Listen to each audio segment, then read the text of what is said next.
Thank you. So good afternoon, everyone, and welcome to our first installment of the educational series, part of the 2021 Health First Mayor's Fitness Challenge. Thank you so much for taking your time out of your day to join us. A few housekeeping things as we get going. There will be an opportunity to ask questions at the end of the presentation, so you should all be entered as mute. So if you guys would keep yourself that way, but I'll give you time to chat in, chime in, answer any questions. But there's also the chat box. You can add questions or comments to those so you don't forget about them as we're going through the presentation. So that's just a few housekeeping things. So again, thank you for joining us today for Healthy Habits, Making Them Stick. So a little bit about me. My name is Angelica Keene, and I work for the University of Florida IFAS Extension Office as their community development agent. And my background is in psychology, and so for the past 12 years, I've had a really great opportunity to work within the behavioral industry. So whether that be in the health and wellness field or in the medical field, but looking at how do people behave? Why do they behave the way they do? And how that affects our success rates in the changes we would like to make. So that when they asked me, the leadership team of the Health First Mayor's Fitness Challenge asked me to put together a presentation, I thought this would be a great opportunity to take some of the information that I've gathered over my many years of experience and kind of put it into a user-friendly guide. So some learning objectives we have for today, because in all things university, we like to break those down. So we want to define for you, what is a habit? Why are they important? How do they have an impact on our overarching health? With that, we want to identify what are healthy behaviors. How do we know what we're doing is moving us towards the goal we want or not? Now, to have any successful strategy, you have to understand a little background information. So that's why we're going to spend some time today talking about what we refer to as the habit loop. And then finally, we're going to get to the meat of why you guys are here, and that is understanding the strategies and tips and kind of structure into implementing that new successful change. So if you're like most people started out January, especially 2021, with a new desire, a goal, an entry, an opportunity to make things better in some way, shape, or form. Statistically, most people don't stick to it when they make their January New Year's resolution, but that's not to say that you can't stick to a new habit that you're trying to create, and that's what the lesson is about today. So what is a habit? According to psychology, a habit is anything we do automatically. So the idea is that habits are things we do without even thinking. So it's a contextual prompt that automatically causes a behavior, a reaction, an opportunity. And we'll get more into exactly what that means. So when you think about what you do every single day, more than 40% of your actions you take daily are not decisions. You may think they are. You may be aware of them or opportunity there, but they're not actual conscious. You had to break it down and think. So what I mean by that is, think about your morning routine. What do you do first? Do you hop in the shower? Do you check emails? Do you grab a donut off your counter? Another really good one that a lot of people use that kind of brings to the point of the habit is, how do you tie your shoe?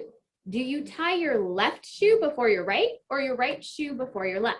Next time you're tying your shoe, I want you to just tie your shoe and then pause and realize, are you using your left or your right foot? And whichever one that is created not because of you made that decision to tie that shoe, but that's a prime example of a habit that you learned very early on that is ingrained in you. So things like, do you choose to have a salad or a burger at lunch? Have you ever noticed that when you're out with friends, sometimes those choices change? When you get home, do you put your sneakers on to go for the run? Do you eat dinner in front of your TV? All of these things are built into your day. And although you feel like you're making well-considered decisions. Most of them are not. Most of them are habits.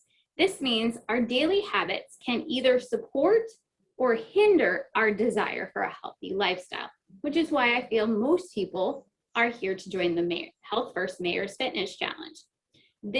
Understanding this, what a habit is, that it's a behavior done automatically, and that it either moves you forward or into that healthy lifestyle or away, is why it's so important to kind of understand why we're talking about habits and how we want to change them. So let's talk healthy behaviors before we break down habits. So healthy behaviors, according to a London Journal of Forensic Psychology, a healthy behavior is an action to maintain, attain, or regain health to prevent injury. Now, you've heard a lot of different perceptions and a lot of different people provide their input on what they consider healthy. You hear different media points and various throughout all the time.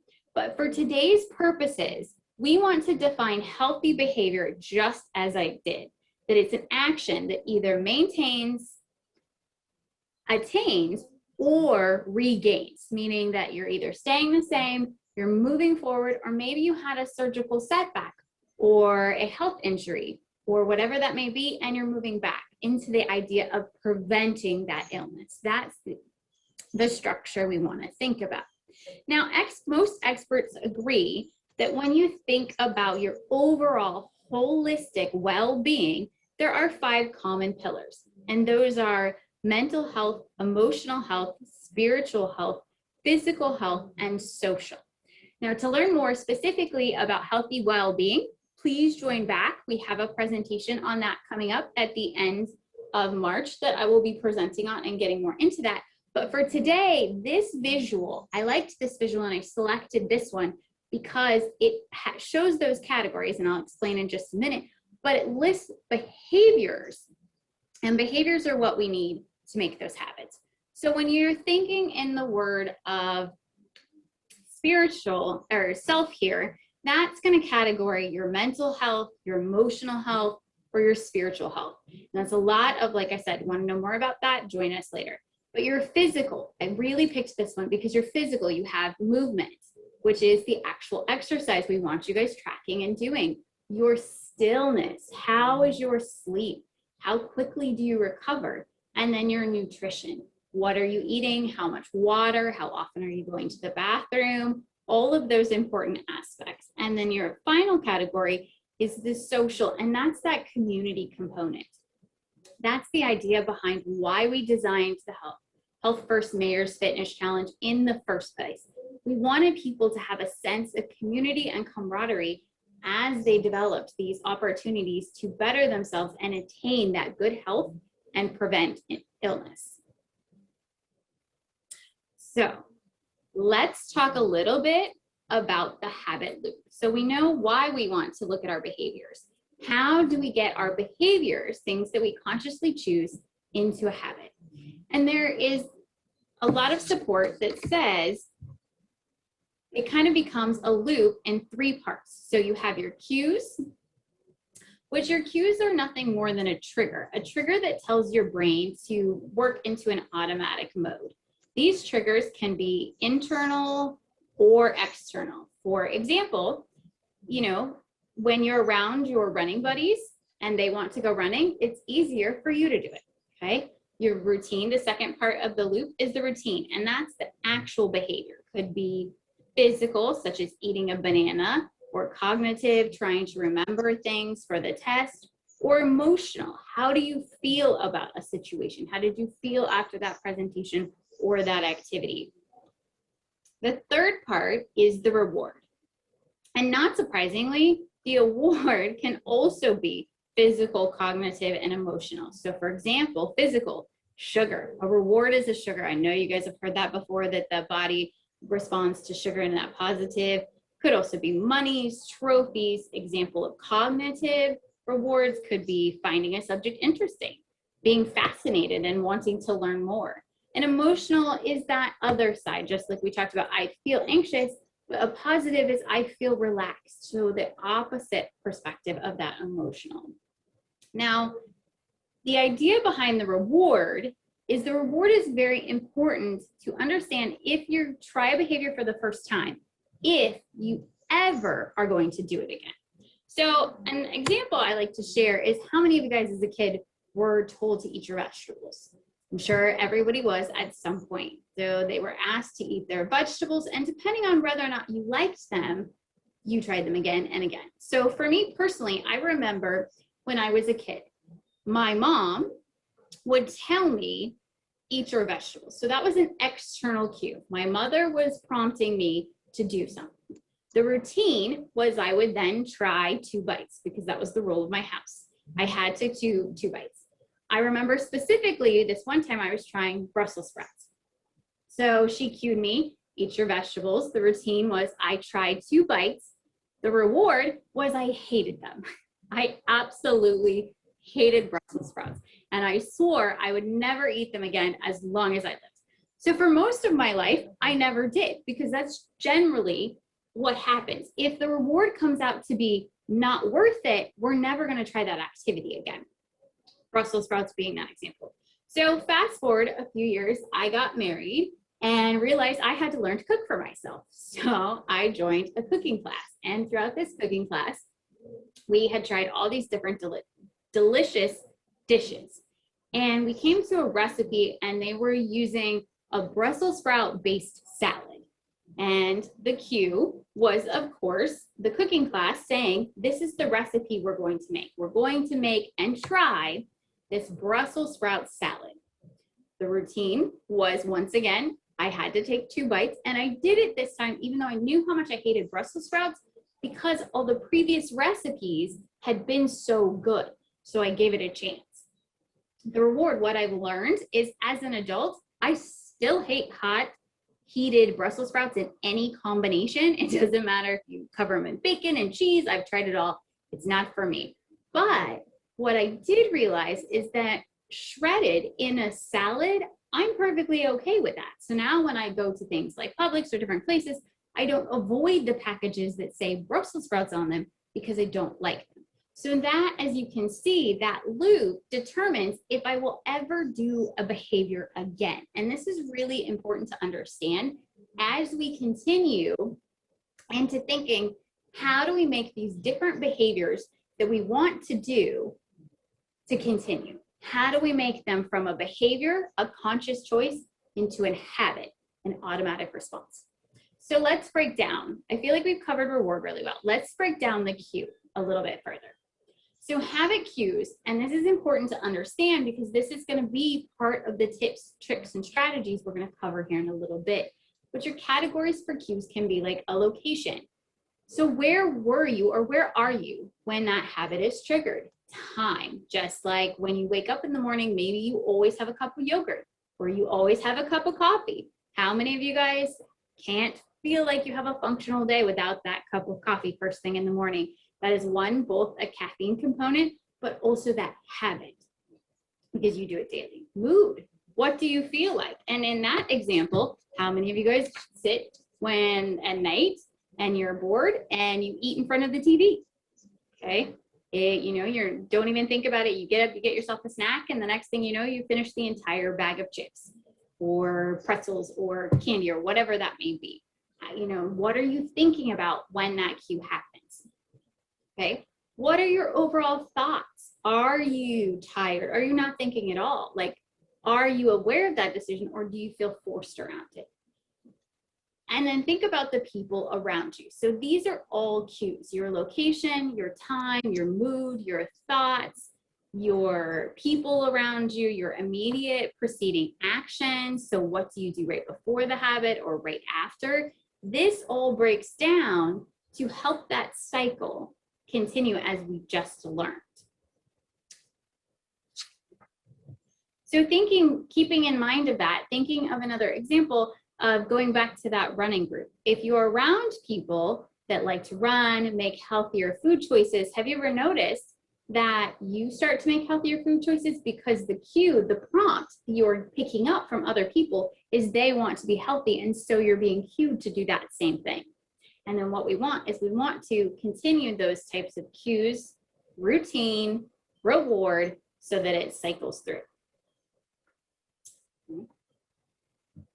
So now, the idea of why we're here. So we've given you a little background information about what is a healthy behavior.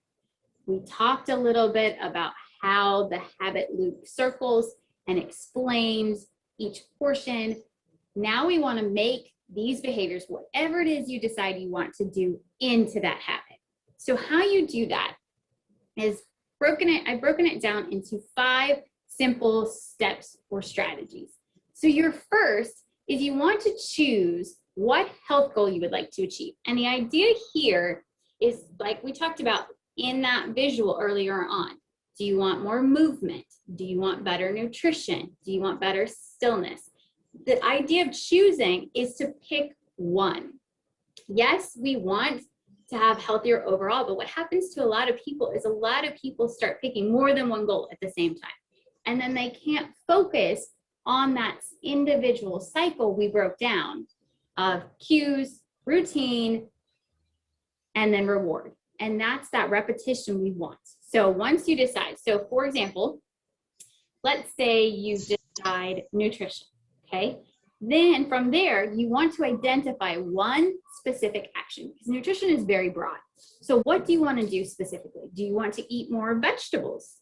Okay. Do you want to consume more water? Do you want to eat less sweets or treats?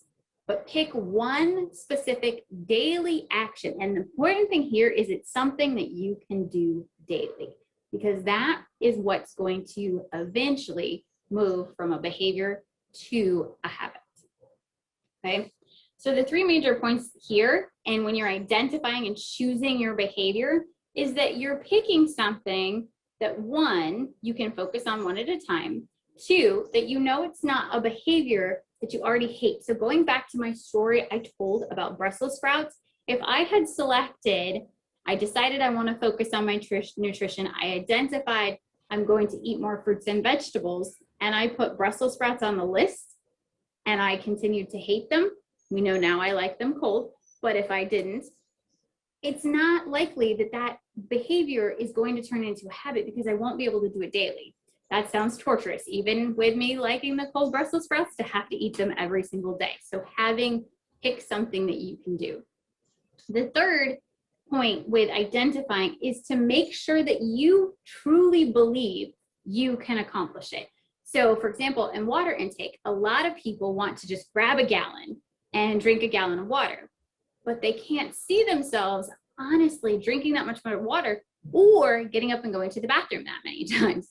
So maybe starting a little smaller, maybe starting with 70 ounces of water or a half gallon or what, and then building that up, okay? Now, the other strategy here that's really important to break down is the plan. So strategy number 3. So we want to decide what we want to do. We want to identify what daily task is it that's going to get us there. And then we want to plan it out. We want to be very specific so that we can be consistent when that is.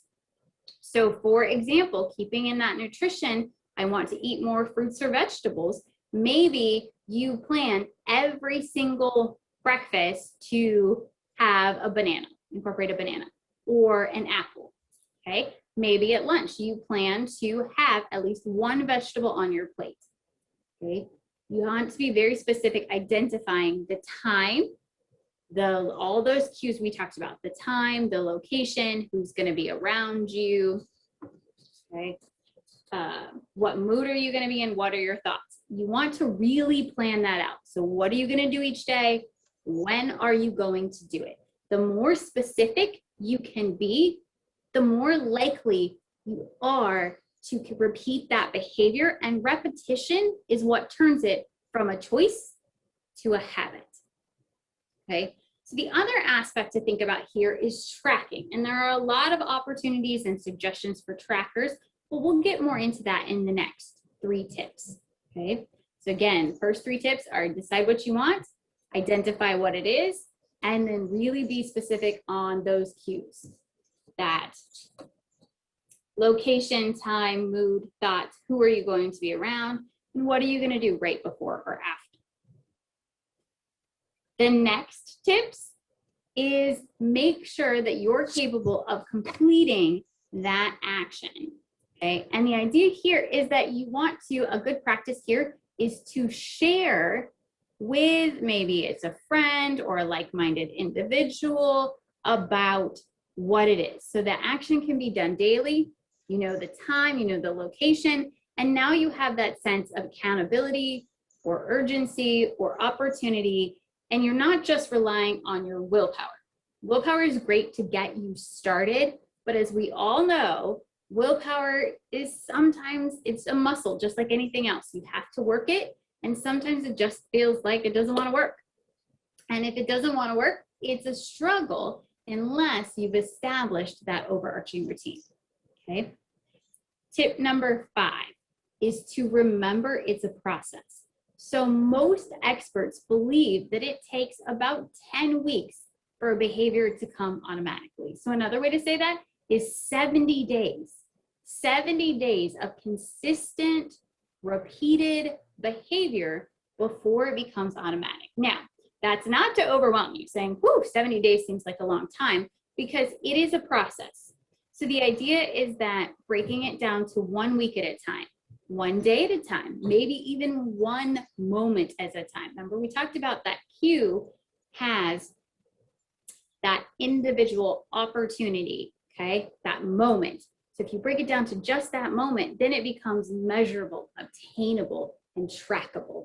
So again, this is really, in this part, in the remembering, because it takes so long, tracking is a really good way to show that you're making progress overall, because you don't have to be perfect here.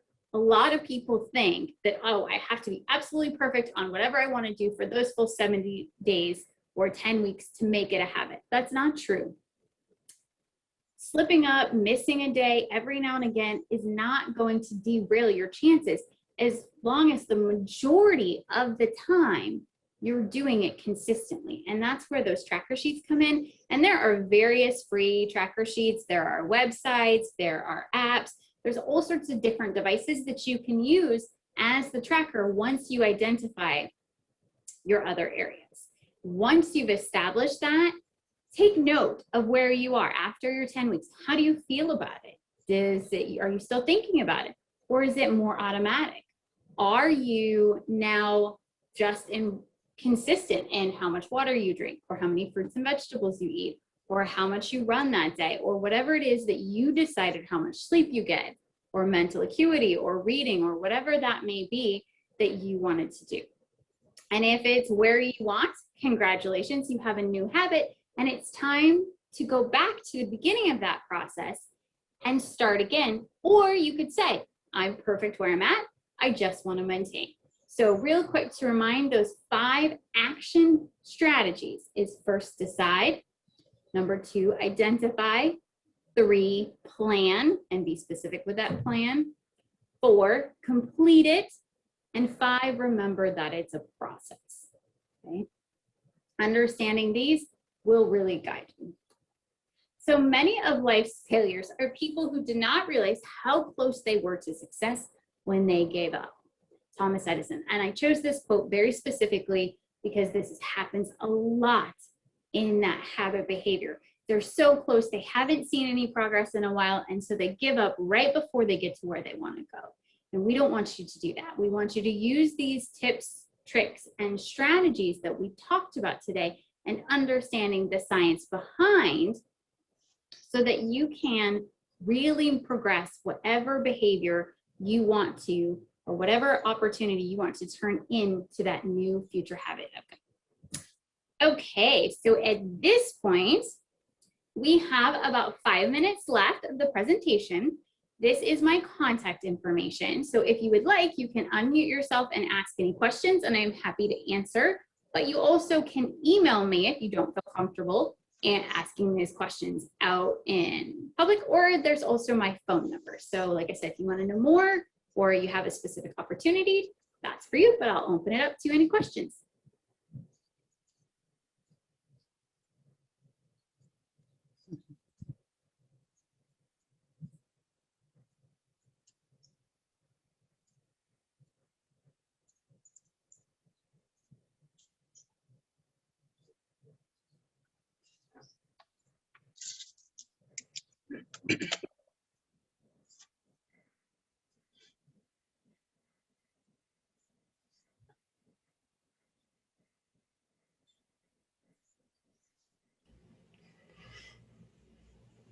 So, Angelica, is the slideshow going to be available for everyone, or I will take the recording and I'll post it on the Facebook page. the you think the recording will be posted on the Facebook page, so you can get the slide from there.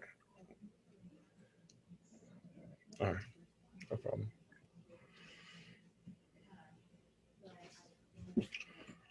And next week's class will be using addition to subtract pounds at 12 o'clock next Friday.